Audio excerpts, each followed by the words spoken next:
welcome to a new lesson. I'm Niharika. In today's lesson, we are going to learn how to complain in English. Well, rather, how to complain politely in English. Now, what are complaints? Well, complaints are expressions of displeasure or annoyance when some things are unfavorable to you, right? There are so many situations where you just want to express your annoyance.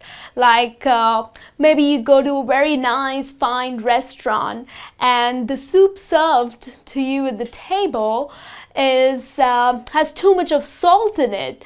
Okay, so now definitely you are spending so much for it, you do not want to have that salty soup, right? So you would call out the waiter and start shouting on top of your lungs. Do you think that's gonna work? Well, that's gonna be really rude. So how unfair the situation is, you cannot start shouting on top of your lungs.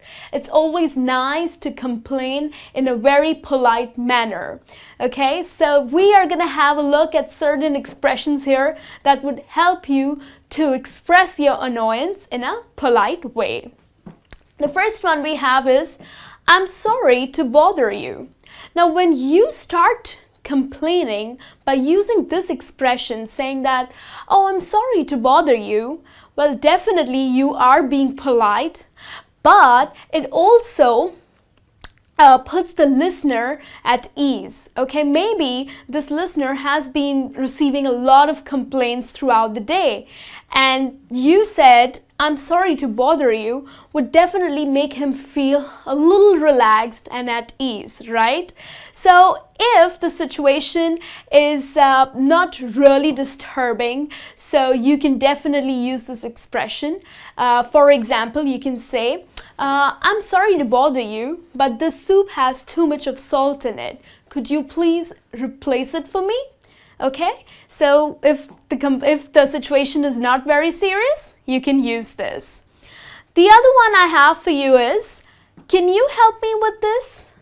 Now, everybody would always prefer to be requested rather than demanded. Now, if you throw a command on someone, well, definitely people would not like it, okay? It just comes across as a very rude thing. So it is always nice to phrase your complaint as a request.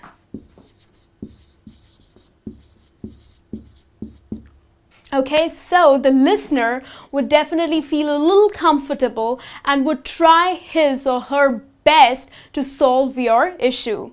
So can you help me with this is a very polite way where you are requesting to solve the situation. Maybe you sent your favorite shirt to the laundry and now that it has come back, it has these missing buttons. So you can go back to the laundry. Of course, you're annoyed because it's your favorite shirt, but do not show your anger. You can just request him saying, can you help me with this? My shirt came back with missing buttons, okay? So it's a request and I'm sure the listener would help you out, okay? The next one I have is, I'm afraid there may be a misunderstanding. Now here, well, this phrase actually means that your information is incorrect and you need to fix the problem right now. Okay, but you're not gonna say it this way. You are gonna use a very polite expression saying that I'm afraid there may be a misunderstanding. So you can definitely use these phrases, this expression when maybe you are at the airport and the airline has misplaced your bag, okay, or your flight is cancelled, or your hotel reservation is cancelled, okay, and you had already booked it in advance. So you can definitely say that I'm afraid there may be a misunderstanding, and then you can continue with what your complaint is, okay? The next one that I have is, I understand it's not your fault. Now, many a times when we, express our annoyance on someone, it is not actually that person's fault. For example, the airline misses your bag, okay? Now you get to your destination, you walk up to the counter, to the airline counter, and you start shouting on top of your lungs on the person who's sitting at the counter over there.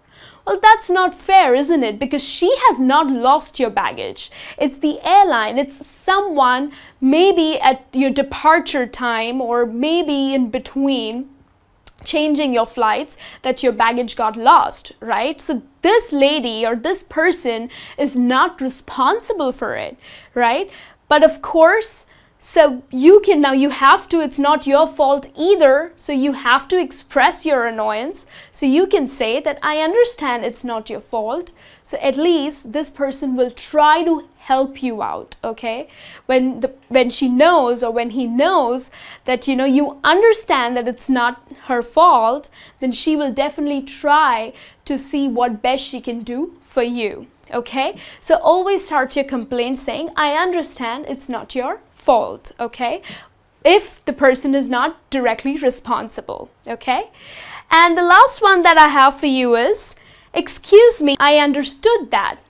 Now when you are using this expression, excuse me, I understood that, it means that you are well informed and the person, okay, whom you're complaining is maybe trying to take you for granted or trying to take an advantage of you, okay? So you can start using this when you think that this person is not right, what he's saying is not correct.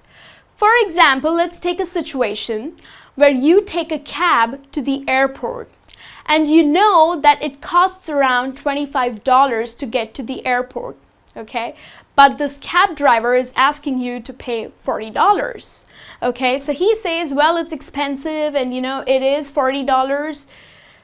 You just need to cut him, right? You need to interrupt him and you need to say, well, excuse me, I understood that, but it means that don't take me for granted, okay? I know what the amount has to be paid. So it's a complaint, right? You're showing your irritation, you're showing your annoyance, right? But a polite way to say would be, excuse me, I understood that, right? So these are some expressions that you can use to complain in a very polite manner in English, okay? So you can use it next time you're really annoyed and you're really disturbed because of some situations. Go ahead, use this, and I'll be back with a new lesson soon. Till then, you take care. Have a great day.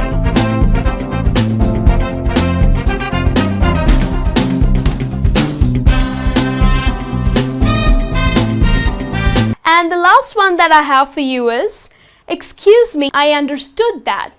Now when you are using this expression, excuse me, I understood that, and the last one that I have for you is, excuse me, I understood that.